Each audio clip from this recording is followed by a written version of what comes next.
Welcome back to another episode of Behind the Roast podcast.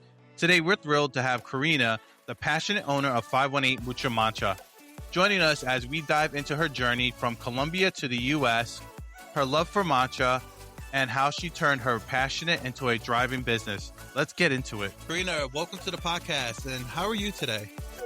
Thank you so much for having me. I'm great. I'm so good. Can you give our audience a little bit about yourself and what do you do? Well, I'm Karina. I am the owner of 518 Mucho Matcha. It's a brand new matcha bar in the 518, of course. I work as a marketing person. That is my full-time job. And matcha is just my passion. I just love it so much. And I love everything that you can do with it, like the syrups, just different things and the flavor profiles that you can get, like depending on which kind of matcha you get. So I'm just very passionate about it. So how did you come up with the name Mucho Matcha? I am Latina. I am originally from Colombia, born and raised there. Moved to the US about 4.5 years ago, and I am obsessed with matcha. So my husband, he doesn't speak a lot of Spanish, so he will be making matcha, like my third matcha of the day, and he'll be like, oh, mucho matcha.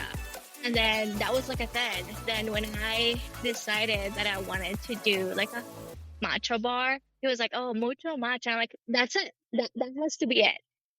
So that's where the name comes from. Just a lot of matcha, mucho matcha. So when did you realize like this was going to be a business for you and like get you started and everything? Like where did this like idea is just like, I can make this into a little matcha cart? I love this question because I never really envisioned that being a business. I just loved matcha so much that my friends and everybody that I work with know me for matcha. Like I got Christmas presents that say like matcha, the matcha girl, things like that. And then it just finally clicked, like such a big obsession. I really like this. Like business savvy. I totally do it. And, Mucha Matcha is not the first like pop-up mobile business that I've had. I was also like the owner for a bakery. It was called Happy Cupcake NY. And I did a lot of like different farmers markets back in the day.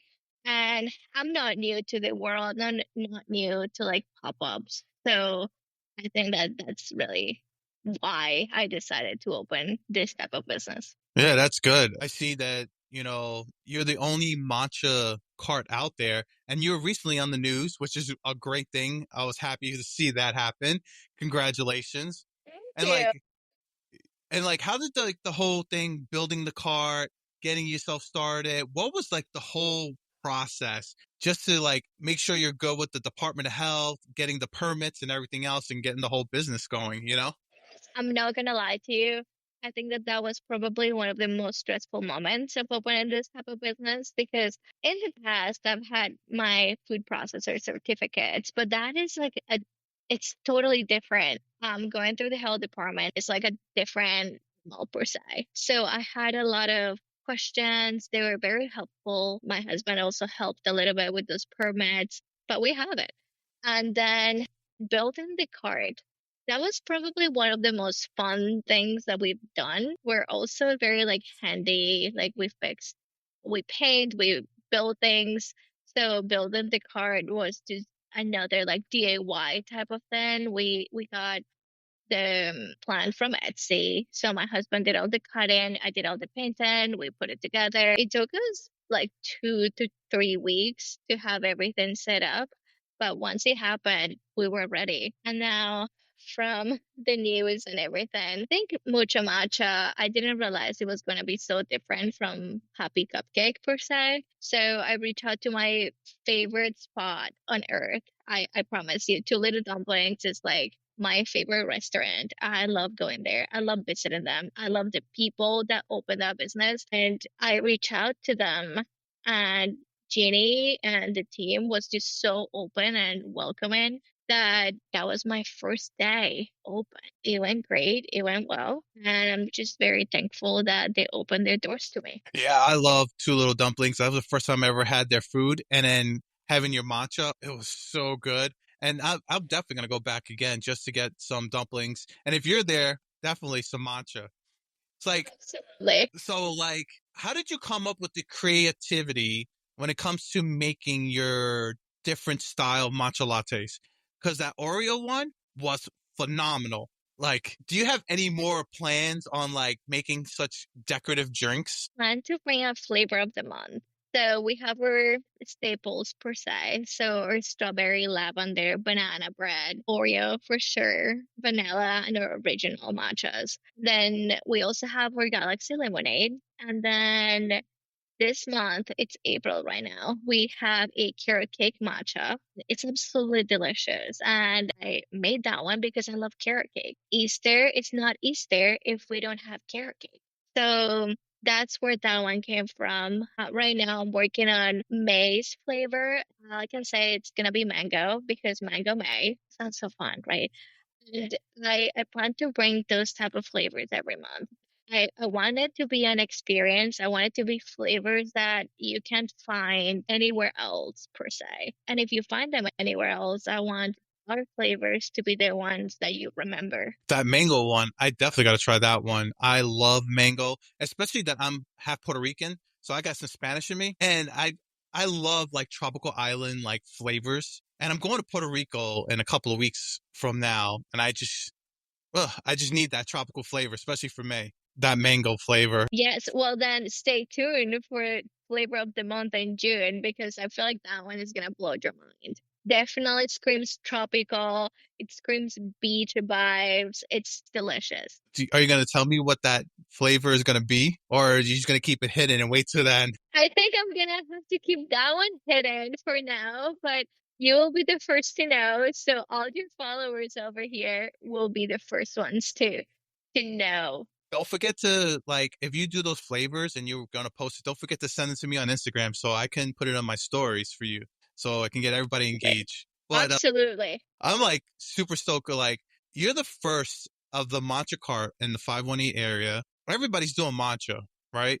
But you are just mobile, and then you have the other ones that are doing coffee and matcha.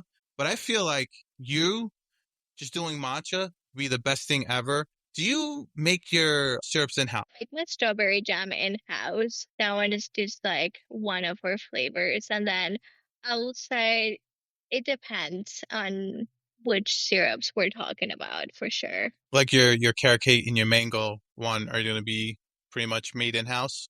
Thinking about it, I don't really source my flavors per se. They need to be organic, right? For example, like our carrot cake matcha that has carrot cake juice on it, and it has to be organic. It needs to be a clean ingredients. That's what I start for. I want to know what's in my drinks. So that's pretty much the story. Yeah. Okay. So what is like the next step for you to evolve in your matcha cart journey? Like, are you planning getting a brick and mortar or like still stay mobile or upgrade to the next thing where you have like a actual like mobile truck? I really, really like that question because a lot of people think that everybody's dream is to open a brick and mortar and then that will be the next step. But I have a full-time job. I really enjoy my job. And Mucho Matcha is something that I open because I love that sense of community. I love talking to people. I love hearing that they had the best matcha in town. Those are the things that I strive for. I love community. I love people and I love talking with them. That is why Mucho Matcha it's a business now because I couldn't do it for free, unfortunately. I would love to give free matchas to everyone, but that's not possible. So this was a way for me to connect with the community because that's ultimately what I strive for. And I think by being mobile and being able to go to like private events like birthdays, open houses, things like that, just allows me to continue to be that personable with everybody. I want to know them. I want to know their story. I want to know my customer. I don't want to just serve matcha. I want to know them as a person. I think that if I open a brick and mortar, I will not be able to do that. So you're going to continue to stay with the mobile. Are you planning to make this like a full-time career as it gets bigger and bigger as you blow up? Because the girls that I worked with the SIP Society, as you know, they want Yeah. you to be a collaboration together because they only do coffee and they would love to have a matcha on the side because they just quit their 9 to 5 job and now they're full time as a coffee cart, vendor. Yeah. Yeah. So Love to.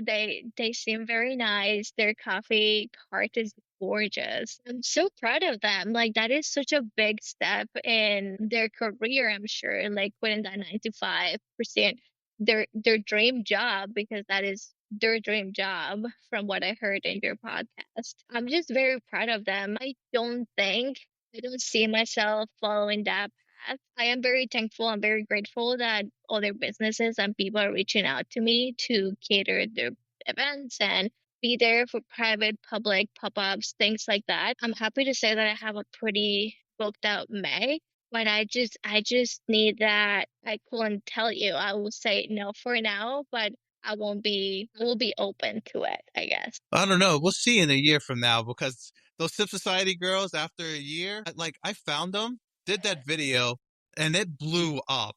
And like, look at this, a year later, 9 to 5 done, full time coffee cart vendor now, going around doing private events and just Yes. having a good time. And this is something that is that turns into like a passion. Now it's Mhm. become like a career for them and a business, you know? Yes.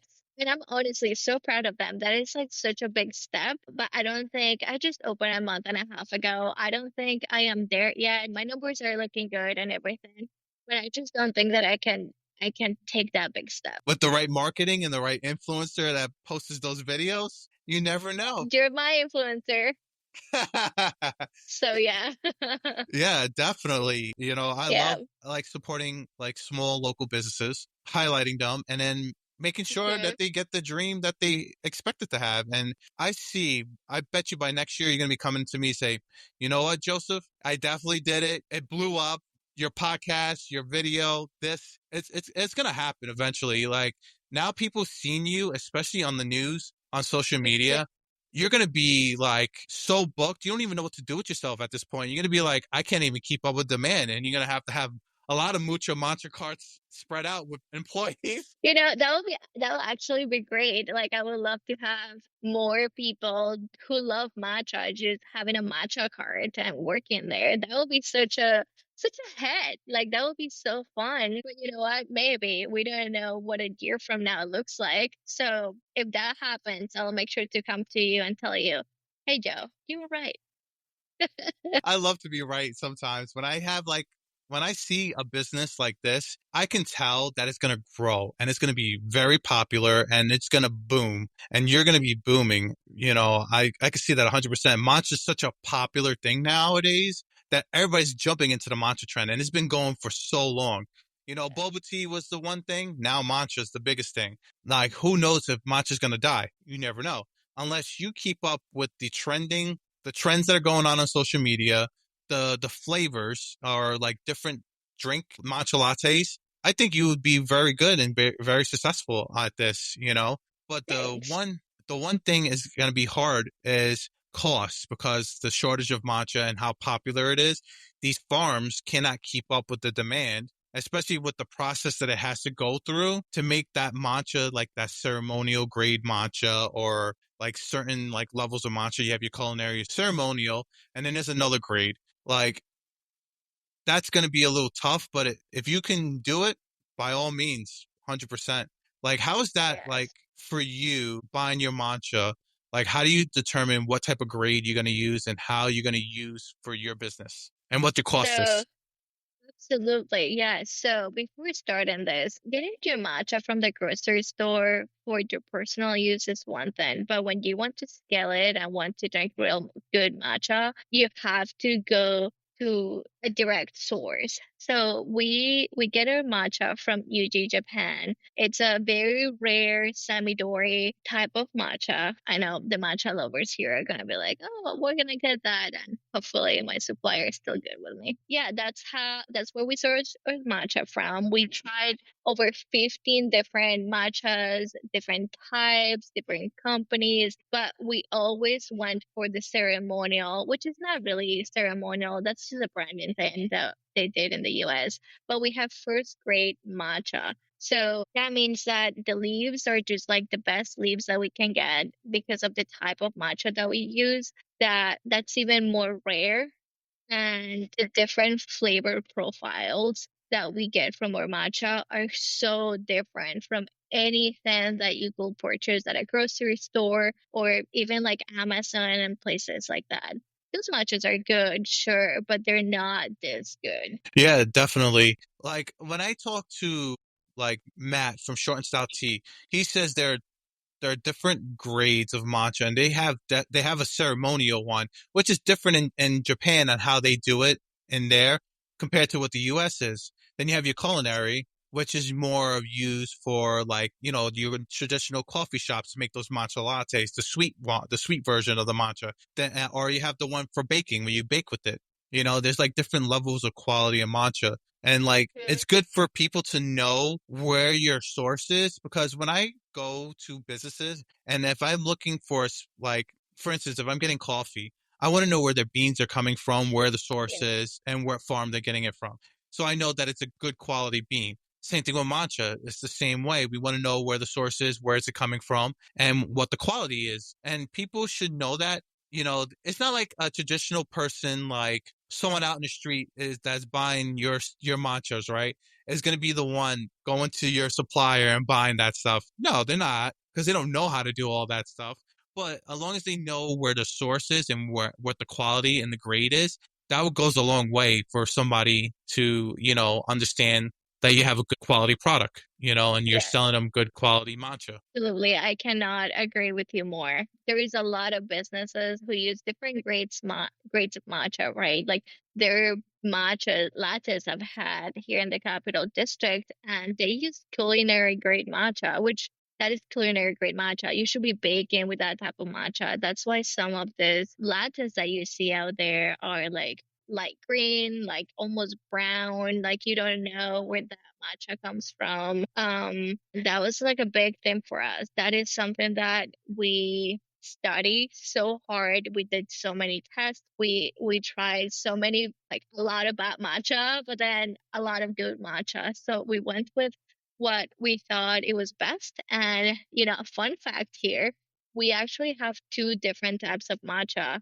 We have one matcha that we use for matcha lattes, and then flavored matcha lattes, like for those fancy strawberry matchas and banana bread and things like that, because that has more of a umami flavor. You can actually taste the matcha a little bit more, so it has a stronger flavor profile. Because I want you to taste like the banana, but then I also want you to taste the matcha. When someone comes to a booth or a bar and orders an original matcha, they're gonna get the other blend, which is more of a floral, it's umami, it's not as strong, and that just gives the customer a good experience. When you know the difference from a strong matcha to a not so strong matcha for, those not matcha followers, or lovers, that just creates a big difference in what our customer is drinking. Yeah, because you have like the sweet matcha, like it's already pre-sweetened, and you have the actual regular,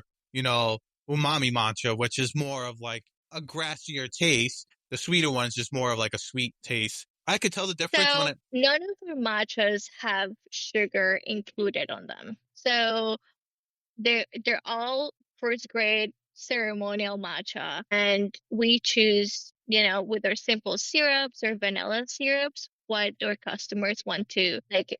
I make them with it's less than an ounce of sweetener, and I can adjust that depending on the customer preference. But what I was telling you is like we have our blend, which is more floral and umami, and then our other blend, not sweetener. We don't do that. Those are not good matchas. The other one is more umami, more strong flavor. Glad we touched on that a little bit more because I wanted to clarify that. Yeah. I like the umami flavor ones, the Yes. stronger matcha. That's what I like. I like to have a little bit of that matcha grassiness to it, a little bit, and then with the flavor that you're intended to do, like the Oreo one that you made.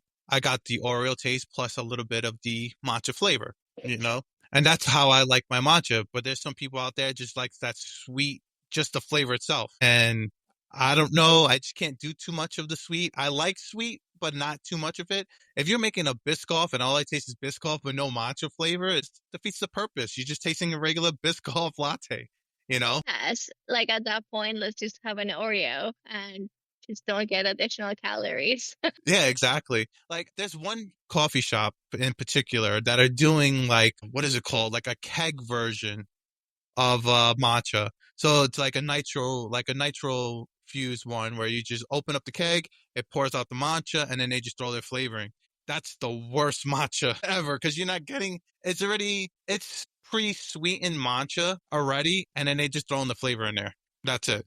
Yes, it's a lot of businesses actually do that, and I didn't realize that. Obviously, I've tested my comp, all their businesses. I don't want to call them that because they're not. We're all different, but there is a lot of people who used already sweetened matcha and went to one of those businesses and I asked for an extra shot because that's an option that we offer here in Mucho Matcha. I want just more caffeine, I guess. I want that matcha flavor. They added it, but they never told me that it was an already sweetened matcha. So, and what that means is like the powder is mixed with a bunch of sugar. So you're not actually getting a good experience. I couldn't drink it. I was so sad because I heard good things about that place, but I just couldn't do it. It was drinking just pure sugar. So, can you tell me where was that around? What location? No, I wouldn't like to disclose this You're not saying business. no, you're not saying what the name of the business is. I just want to know where the location is, like where it is. Location was around a Schenectady area. Schenectady. I might have Yeah. probably know. I probably know because I've been through a lot of different ones. And then the thing is too is like there are a lot of like coffee shops or other places that are not doing the matcha right like you are, whisking it, making sure that the temperature as you put the hot water in, the right temperature, whisking it, and then giving you the actual matcha. Some of them just throwing it in a thing and using like a whisker or a whisk to whisk it up. And then it's just not doing it right, and it just tastes different. Or you get like clumps, or Oh, that's the worst. and you're just getting like some of it's just not like blended in right, and you're just getting clumps. You get the nasty taste, and it's all gritty. And I'm like, God, I just wasted like $8 on this damn matcha. I think more and more places are going that route, especially if I've seen, obviously we all have businesses that we look up to. And I have one of those businesses that I follow on my social media. And they used to whisk their matchas like I do by hand the right way. But they had so many people just looking for their matcha that they had to start doing batching. So they had to batch their matcha. So what they do is that they have a big bowl and then they add like 3 to 4 portions of that matcha. And they whisk it by hand and then they put it in a bottle so people don't have to wait that long. Because that's the thing, like for me, every time someone comes and orders a matcha, I want to know about them first of all. So I start making small talk. And then they have to wait until I make it. So that's normally like 3 minutes. They have to wait 3 minutes. And if there's 2 people, 3 people, then that becomes like a long wait. Yeah, and the thing is too is like I want to make sure I want to get the best quality tasting matcha and the best product. If you're charging $8-9 for matcha and you're making it batched up and you're not like giving me like a good matcha taste, it's just waste of time. I rather wait, take the time, make it properly. Especially like these businesses, they're getting so popular, so they add matcha, they have the coffee, and they're getting so busy. Hire an extra staff member to be part of it, especially on your busy days when people are asking for matcha and asking for coffee and asking for other things, one person could whisk, one person could pull the shot espresso and doing all that, don't do it like the shortcut way and just make a batch and then just like here, yeah, it's going in ice. But then again, it's different. You don't know what the quality or how long like it will last if it's sitting there for a long time or how many days it's been sitting there. You're not getting like the best quality matcha that you're expected to get, especially you spending $8-9 for a cup of matcha.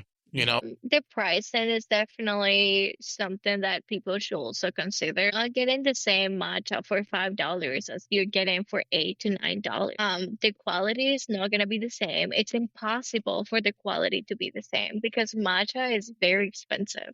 So people should look into that. And also, if there is any business batching matcha and leaving it for the next day, my God, I can't even imagine what that tastes like. Definitely. Yeah. And it's not good. It's not real. The only places that I will get matcha, for instance, is like a tea shop because the tea Mhm. shops out there are the ones that are making sure that they're giving you the best quality product out there, because you have to wait for them to steep your tea if they're making tea for you. So it's the same Mhm. process of doing matcha. Same thing with you. I will go strictly to you to go get matcha. It's very rare that I will get matcha in a coffee shop, if that. There's probably one place that I would probably do that I know that still does the whisking, and that's one place over here in Clifton Park that still does the whisking and everything else. So that's one place I will get matcha, but other places, not really. I tried them. To me, they're okay, but it's just I Yes, want to. I think I'm so there with you. If you go to a tea place, they know what they're talking about. They know what their matcha should taste like. But if you go to a coffee shop, that's what they do. They make coffee. It's a completely different process. It's a completely different flavor profile. It's so different. So if they do, they probably get it from the same source as they get their coffee beans. So it's not real per se. It is matcha, sure, but it's not good matcha. Yeah. Like, how is the cost for you? Is there like a certain limit for you that you have to order to keep your costs low to be able to come up with the pricing that you need to make somewhat of a profit? No, my supplier, it's really good. That was something that I I was very particular about just because I don't know how much matcha I can go through. I will tell you now that I go through 1 kilogram of matcha every like 20 days, every few events. I'll tell you that. But then my supplier is really good. They've been really good to me, very open, very transparent, which is very important. And they've worked with me, and my matcha gets here really quick because I don't know if you know this, but matcha is best if they're like in a dark spot, in a cold environment. So they ship it directly to me. It comes in a box that has some ice, so to keep it cold, especially now in the summer days, so it doesn't oxidize. They take very good care of it, and I really have no complaints. And I it's very expensive for sure, but it's good. Yeah, definitely expensive. Like, I talked to like other coffee shops and other tea owners and stuff like that. It used to be cheap at one point, and then it just dramatically, just like, because it got so popular, it just went Yes. up in price, and then the demand is so high that these farms can't keep up with it, because it's a whole big huge process of different phases that they have to go through to like grind it up, like steps that takes like Yes. probably like 6 to 8 weeks just to like grab the leaf and then do the whole process. Takes about 6 to 8 weeks. Sometimes these farmers have to cut it down short to bring the grade down lower, because you want to get the better grade, because they can't keep up with it. Yes, and it also depends where you get it from. Like there are multiple countries that you can get them from. I had matcha in Thailand back in 2022, I believe, and they have like a big farm. Their matcha is really, really good, but they don't ship internationally. They try to keep it local. They're a very family-oriented business. And then I've never had a matcha from China, but China is also a big producer of matcha, but it's not the same quality as a Japanese matcha. That's why we decided to go with the Japanese. I think, didn't it started off, matcha started off in China, and then Yes. it wound up going into Japan, and then like for They took over. and they took it over and they made this whole big thing about it, and everything's like ceremonial. Well, when they did the whole, like, I forgot what the name was, that what's his name was saying, Matt, but like it started off with this one guy, and he made it like this whole thing like a ceremonial, like he's doing a ceremony Yes. of like preparing it and then having like the matcha. Like, he was like the person that actually got it kickstarted, and it's just like crazy how it is in the U.S. So they grab, oh, this guy is doing a ceremony. You know what? We're gonna call it ceremonial matcha, and then everybody calls matcha, even culinary matcha, ceremonial matcha, because that's not a thing. That doesn't exist. Are you planning in the future, if you have like at some point, going to one of these matcha farms or suppliers and see what the process is like from where they pick it and then do the whole process thing? Yeah, so we last year, my husband and I had the opportunity to go to Japan, and we didn't do one of those ceremonies per se, but we had a lot of matcha, like a lot of matcha. I was having like 3, 4 matchas a day. It was the best time in my life. I was like wired, lots of energy, but we also went in the hottest time of the year. We hit almost 100 degrees every day that we were there. It was hot. But we got to see the process. We got to see like the different types. We got to see and grind some matcha, just the whole process. We're definitely looking forward to go back to Japan just because we love it there so much and go to one of those farms, maybe visit our supplier's farm and just get to see it firsthand how they operate and how they run their business. Like we know what they've showed us. We've seen pictures, they've showed us their different process, but we want to be there. So that is definitely in our bucket list, something that we definitely want to do. Yeah, that's totally awesome. Like getting to know like how like matcha is made and seeing the whole process, and then you is Yes. a better learning experience just for you too because you get to better understand more about how matcha is and how to do the process probably even better. There's so many different ways of doing it. Like how long did it took you to like figure out and learn and do the whole whisking and understand matcha? Like, how much research did you put into this just to make this whole thing a business? Oh my gosh, so much research. But I think my research started before this business was even in the books. It was even an idea. Like I said, I love the flavor of it. And the funny part is I didn't used to like matcha. I had matcha back in the day. I can't even tell many, many years ago, and I hated it. I thought it was so gross. Like, how do people like this? And then I tried it again because, your taste buds change every 7 years. So that's why you have to continue trying new flavors, trying new textures, different things. And I tried it again and I loved it. I was like, what happened? So, yeah, I mean, we can always learn something new. Yeah, forgot the question, to be honest. I was so obsessed with like I love matcha so much. So it started from like back in the day, just why does this matcha taste different than this? Okay, what's the bowl called? Like I used to make it like you said, like with one of those little electric whiskers, and I was like, no, this is not doing it for me. So I got one whisker and it was like a shitty one from Amazon, like $5. Okay, it's not doing it for me. And the higher you go with price end, the better it is. So I got like a $20 one. I'm like, oh, okay, I can see the difference. Like I noticed the difference. I see the difference. Okay. So that was one of those things. Like the bowl is such a one, and then the chasen, and then just different colors and different textures, and some of them are like more rounded, and the other ones are more in like a cone shape. And like, what's the difference?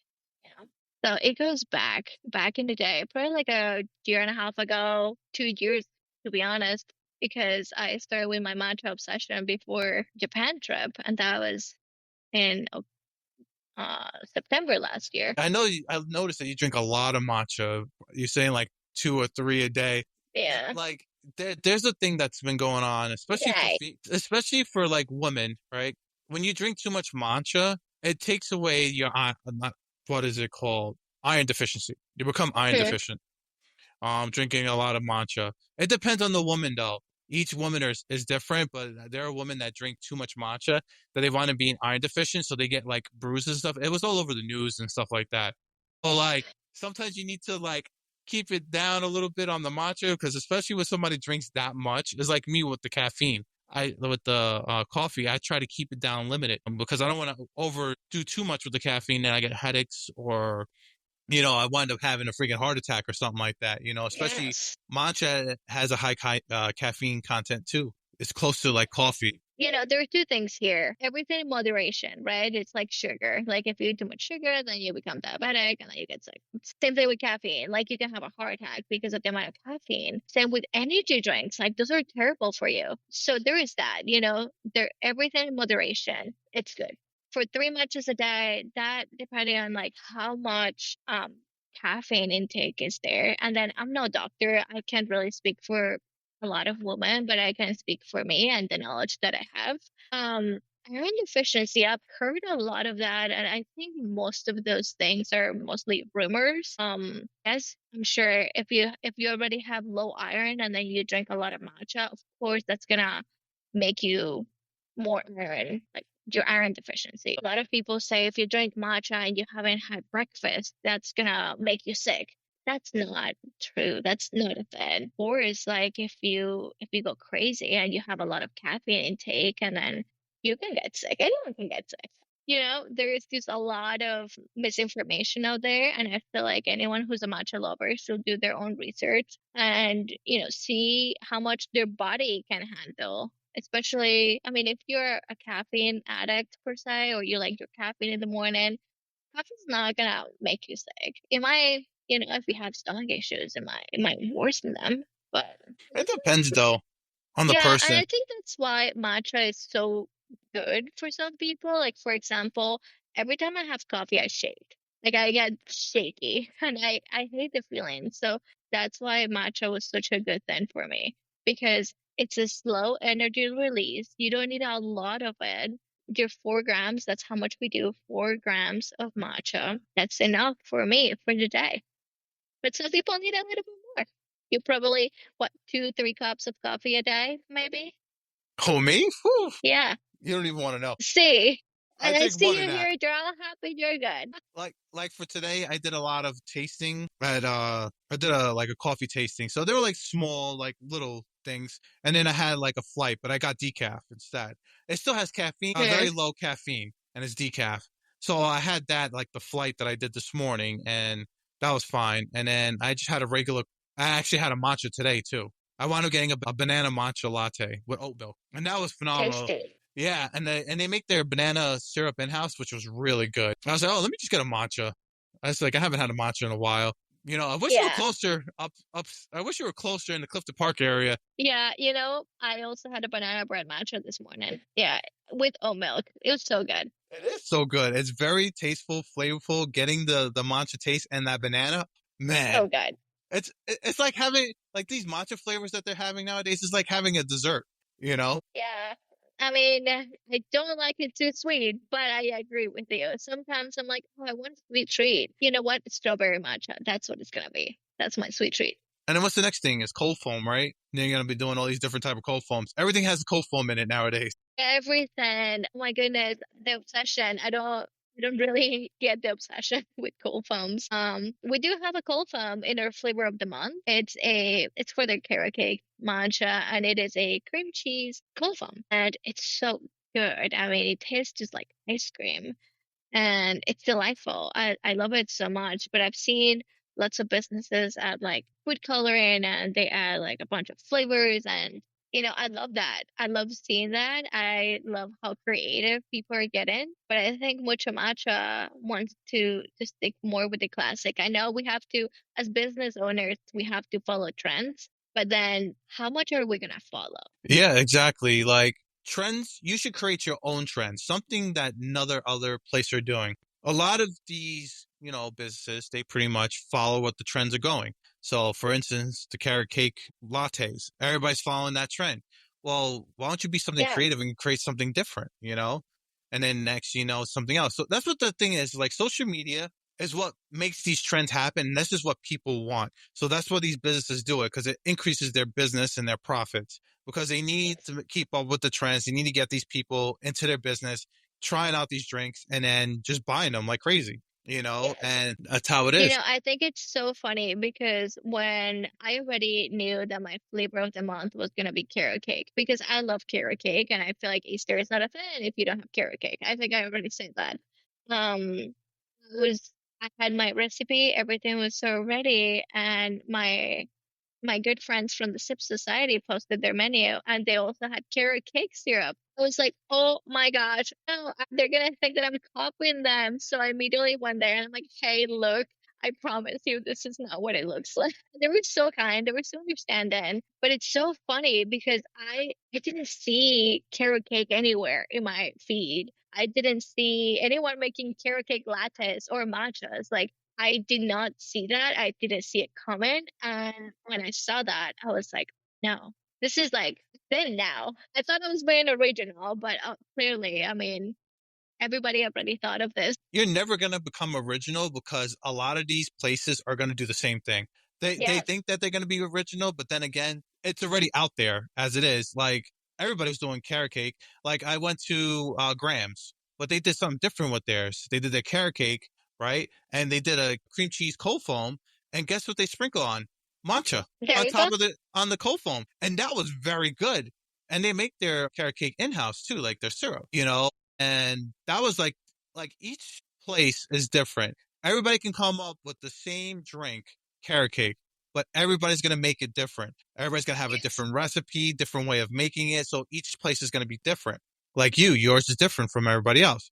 So depending on if you're making your syrup in house or you're using, Tarani or Monin or all these other brands as your syrup to Mhm. make that carrot cake flavor, it depends. Like people cater more towards something house made, or some others just want to go to their favorite shop and they have a carrot cake. And it also, this is definitely not original from us. Like strawberry matchas, they're so popular, but I people really like and love our strawberry matcha. It is our best selling matcha. And I think it's not only because it tastes great, because we do make it the jam in house, but it's also beautiful. It's a beautiful looking matcha that everybody wants to take a picture of it. Once they take a picture of it, they go in their socials, they share that, and more people just find us. And that's how we have customers who are like, oh, my cousin, my sister, my blah blah blah tried it and they love you. That's why I'm here today. So I have people who literally follow me all around the Capital District because their mom, their dad, family, friend have tried us and they love it. That also makes you think like, oh, maybe people just want consistency. Like if you go to a place and you have the best matcha that you ever had, you want to go back and you want to have the best matcha that you ever had. So it's always about being consistent. And I think that that is something that we are doing really good. We're staying consistent with our product, with our quality, with our flavors. And I think that that is very important. It is definitely very important because consistency is the key. Like if I buy that matcha drink today, I expect that matcha drink to be the same every time that I go as a customer. Consistency is the key because there are places where I go to where one day the coffee's good, the next day it's like crap. You know, if I'm getting matcha one day and the next day it's crap, I'm not going to go back again because who knows if the next one's going to be good or not. Yeah, you're not gonna Consistency know. yeah, consistency is the key, and you want that consistency every time. You got to make sure that you're measuring out the amount of syrup or flavor that you're putting into those drinks. And not too many people do that. They either just pour it and just like eyeball it, or they're not mixing it right, or it's just all different variations or variables that are going on. And if they get really busy, I could see having an off day, but if they get really busy, they're rushing your drinks because they want to get the line down. The thing is just consistency, right? Like, people are more likely to give a second, third, fourth, fifth chance to a chain like a Starbucks and any other places than a small business. It's a small business. If you do it right the first time, but then they come back and it's not there, it's very unlikely that they will come back. So you really lost that customer because you had one day off. So that's why we strive on consistency and quality. Like I have so many flavors that I can think of that I would love to bring in the menu, but if I expand my menu, it's gonna be too much, and I won't be able to continue with my quality and keeping everything the same. Like normally when I go out to a business and I'm doing a video review, I go 3 times, right? Depending on what it is. So if the first time I went and it tastes like crap, all right, I won't do the video. Second time I go, I tell them, look, this is what happened. I'll talk to the person. Can you address this as this, right? If they make it right the second time, I'll do the video. All right. If they don't and it's still the same outcome, I won't do the video. I'll go a third time, right? I give them a third shot. If it's on the third shot, no good, that video is going up because you're not listening to what I say. I've been to a business where I gave them my feedback to the owners, and the owners sometimes do listen because they want to know, like, what am I looking for when I'm tasting the drink?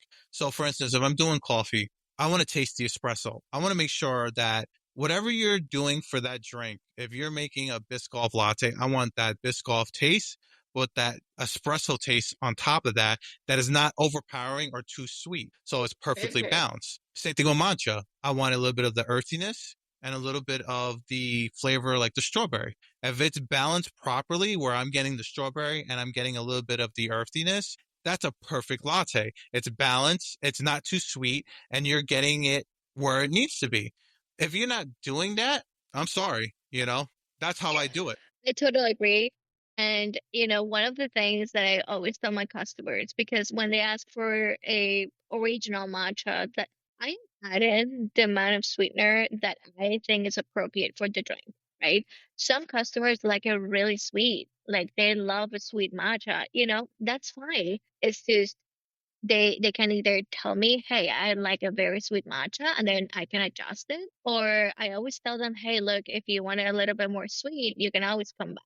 That is my thing with any like original or vanilla matchas, because you never know what the customers used to. So that is always an option. And I always ask when they order those type of drinks, hey, do you like it like less sweet, normal sweet? Like, what do we like? And we've been successful with that. Some people like it the way it is. Some people ask for less sugar, and that's perfect. It really depends on the client. Yeah, it definitely does. And the thing is too is like when I talk to a business owner, there's something that you might like, right? And this is what you like for your business, but you got to be sure to cater to the customers what the customers like. Just because you like this specific sweetness level, it might not work for your customers because they might not like that. Like for instance, one place I went to, they use a darker bean. And I told them, yeah, it's very strong. You taste a lot more of the espresso, but it doesn't mix well with the drink that you're intending to make. So like I got I forgot what drink it was, but it was a specific flavor. And I says this espresso was overpowering more of the actual flavor that you're trying to make. And I says maybe you need to tweak it a little bit more sweet, or maybe get the roast down a little bit less. So I went back again, and he says, "Yeah, we wind up switching the bean because you were right. It's because I like this darker roast, right? I went down to a medium roast, and a lot of more people are liking it now because of your feedback." And I told them, like, that's perfect. It's good for you. It's just because this is what you like, I understand that's your taste. Your taste is different from everybody else's taste. So you got to be in the same level of where everybody else wants and not what you want as a business owner. I understand that that's what you like, but there are not too many people out there that like that stuff. And that's how it Exactly. is. And we try to adapt, right? Like if it was for me, they will not be getting any sweetener in our matcha, because I don't think there should be there. But that is what our customers like. People like a sweetened matcha, and some people like it a little bit more sweet or none at all. Like, so we can always do that. Yeah, and that's good that you ask your customers, how do you like it? If you like it sweet, do you like it balanced, or do you just like it just like plain? And Hmm. giving the customer those options will definitely make your business successful because everybody has different taste palettes and everybody has different ways of drinking things. And that's really good that you did that smart way. Kudos to you for doing that because not everybody's the same. Everybody's different. Yes, so if I have a customer that likes it less sweet, I'm like, okay, you like a 50%. Please remember that. So I've had a customer today, and she's like, I'm gonna get an original matcha 50%. I'm like, I know exactly what you mean. And they just knew. So I'm like, oh, this is great. Like, I'm educating my clients. You know what? I wish a lot more people will say stuff like that, especially when they're ordering a drink. You go to a business, all right, I want this drink, but this is how much sweetness that I want on my drink, you Yeah. know? And it makes it so much easier for you. But then again, you're the business owner. It's different for you compared to a business owner not being at the coffee shop and having employees. So that's like a little different. But the thing is too is training the staff, making sure that they understand what the drink is like, how to measure it properly, and cater to the customer. And it's not like that all the time. So for your social media, right? Are we going to be seeing a lot more and more like posting and stuff like that with your like Instagram account? So, that is something that I've been thinking a lot about that. I have a marketing background, and I definitely want to get more content. It was really hard to get content with our days. Like, they were so gloomy. There wasn't like a good, day to just go outside and take some pictures. But I definitely have, more pictures coming. I definitely want to get more product pictures, more of my customers. I feel like they're just the life of my business. Hopefully I get more of those pictures. I always get very caught up in the moment. I like spending my time talking with them. Yeah, I feel like I've become best friends with so many people. In just this past month that I'm just like, oh, let me tell me about your dog. Like, what happened to your dog last week? You know what I mean? Instead of like, oh wait, hold on, let me take that picture. So I definitely have to get better at that. I'm really good at that at my job, but I have to just move all of that knowledge and then put it in my Mucho Matcha business too. Do you do marketing for like what business? Do you do marketing as your full-time job as a marketing person? It's my full-time job. I do marketing for a construction company. So we pave roads, like our whole business is to sell rocks. Now you need to sell your product. You need to sell your business, and you're good at marketing, right? So you need to be able to start doing videos of like, here's a day in my life as a mucho matcha vendor or a cart, and then start showing like the startup setting up, you tearing it down, or like you setting up, customers coming through, and then tearing down at the end of the day. And then this is my 8-hour day for a 2-hour I event. know You know, it takes so long. I want to see a video like that. And I was telling that to the Sip Society. They always do the setup part, but they never do the breakdown part. And I want to see those videos. Like, this is a day in my life as a business owner, and this is what I do. And this is what the setup this is what the setup is. This is what my line is, and like the people and like how customer service is going. And then this is the breakdown. And then now that we're done with our day, it's about 8 hours done. Now time to start off for the next day, you know? No, and it just keeps going. I think we might be able to do something like that next week. It's definitely in my list. I have it there. I definitely want to do it. Don't want to show the line because I feel like people will see the line and get scared, but we always have a line. I'm so grateful for all my customers. We had like a 7 people line today at the pop-up that we did. The Schenectady Farmers Market was a hit. It was so good. It was awesome. We had a line the entire time we were there. 4 hours, straight line.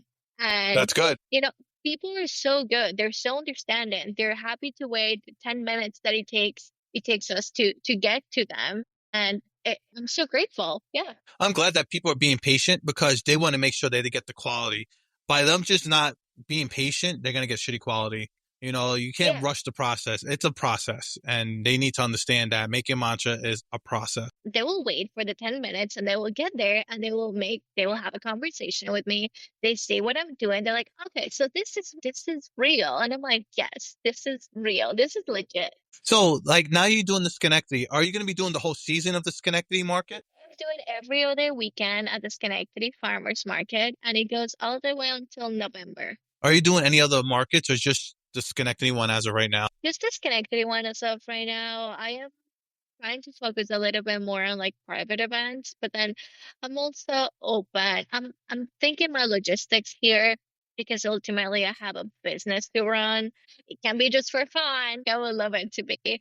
Um, so yeah, it just had thinking in a way where we can do like more pop-ups that make sense for us as a business, but then also for the business that we'll be collaborating with. So, for the Schenectady market, is this a contract that you have to do for the whole season, or they don't let you do it like day by day? Like, how does that like work? Schenectady Farmers Market, it's like a seasonal thing. So you can do the summer season and the winter season, or just the summer season, or just the winter season. As of right now, we're doing only the summer season, and we selected every other weekend because that is what works for me as a person and our family too. But some other people might apply for every weekend, which is great. Like the farmers market needs that. But yeah, we're just doing every other weekend. We were approved for that. We have great vendors that are in the same rotation as us. Our neighbors, they're like an apple farm, so they have a lot of apples, delicious donuts. This one bakery in Scotia, Nickelback, something like that. They're also in the same rotation as us, delicious baked goods. So yeah, but You it know is a what? contract pretty much. When it comes to the fall season, right? Can you make an apple crisp matcha? Stop. No, don't say that. We can say that Why? because we have that. We got some apples last week and we have a recipe for an apple syrup, an apple crisp syrup. My husband requested this. I love I'm apple like, crisp. I know. And then I'm like, okay, let's keep it a secret. Don't tell anybody. And then he's like, it's gonna be a thing. And I'm like, it cannot be a thing. This is, It's has to be gonna my be a thing. thing. It's gonna be a thing because you know why? Because I love apple crisp. And when I Don't say make it a thing. the thing is too, when it comes to the fall season and it comes to like those seasonal lattes, I am Oh, I love tired of them. pumpkin. Tired of pumpkin. Apple crisp is the thing. Apple picking is the thing, and apple is the best. No more pumpkin. We will have a pumpkin spice latte because I love pumpkin spice lattes. But we'll definitely do an apple crisp syrup and whole thing. I already have it all planned out. The syrup is delicious. You Like you gotta can give it even to me. put it in pancakes. You have to give it to me. You have to give it to me. I gotta try it out. Before you release it to anybody, I gotta try it out. You know what I'm gonna You do? know, yes. I'm gonna go to your farmer's market, all right, the day you're in Schenectady, all right? Give me the time when you get there because I want to do the video for you as you setting up, right? Doing the line for you and doing the teardown at the farmer's market. I want to be there and do that whole video so you don't have to worry about focusing, doing all that. I'll be there doing the whole thing for you, right? I'll give you all the footage and you can do whatever you want with the editing. You totally don't have to. I have, oh my gosh, you should see. I have like 3 tripods. I have a whole camera system. I got a ton of tripods too. I got a ton of No, cameras. I got a professional like Canon camera. I got a bunch of tripods. I got my DJI, my cell phone. My cell phone does pretty good. And like, I look, know. I got my matcha set up right here. I've seen it in your videos. And I got my new espresso machine, $1,000 espresso machine. I can't, yeah. Yeah. But I really want to do You know what that. I think you should do, Joe? I know you requested an apple crisp, but I think you should do a day in the life of Joe. I I think that's can't what you should do. I can't do it Day because it's hard for Day in me. the life, going to the farmer's market, you go there, you hit the matcha, then you go next door, you get some apples, then you get some empanadas, then you come back for another matcha.